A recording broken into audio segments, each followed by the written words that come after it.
Blessed and happy Monday to all of you, my dear friends, my dear brothers and sisters, my dear good people of God, faithful followers of the Daily Gospel Reflection with Father Jack, my dear kababayans.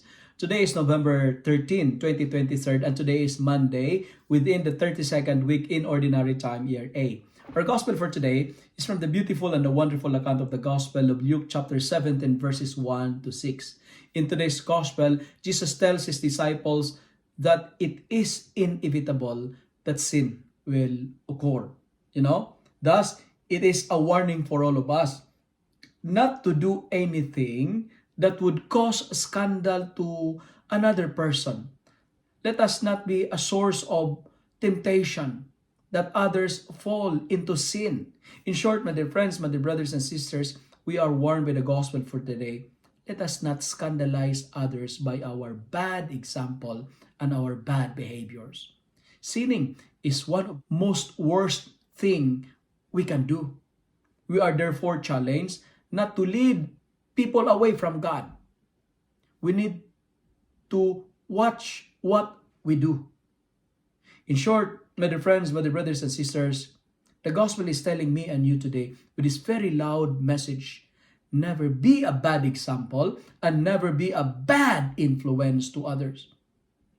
And we can do that if we're going to listen to the instruction of our first reading for today from the Book of Wisdom. From the Book of Wisdom, chapter 1, verse 1, it says, love righteousness. If you love righteousness, it will help us to prevent from doing sin, and it will help us to be a better example, good example to others.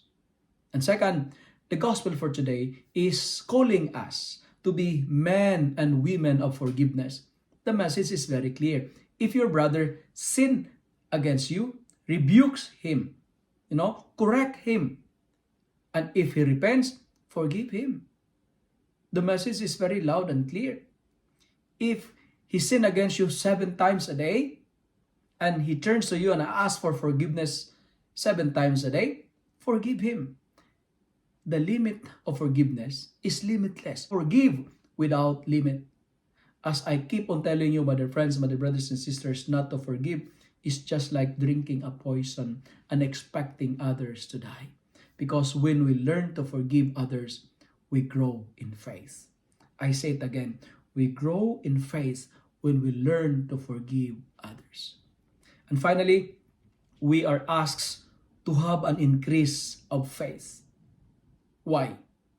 Because lack of faith in God normally leads to a sinful life. Lack of faith disorients our life. Lack of faith destroys the beauty of our soul. It is our prayer today, and we ask the Lord, Lord, please increase my faith. My dear friends, to conclude, the best cure against committing sin is to pray for an increase of faith. Because as what I've told you, lack of faith in God normally leads to a sinful life. The stronger our faith, the better the chance to live in righteousness. And dear friends, rebuke those who cause others to sin, but forgive the repentant offenders. If you love and like this reflection, kindly share it with your friends so that many will be blessed. Amen.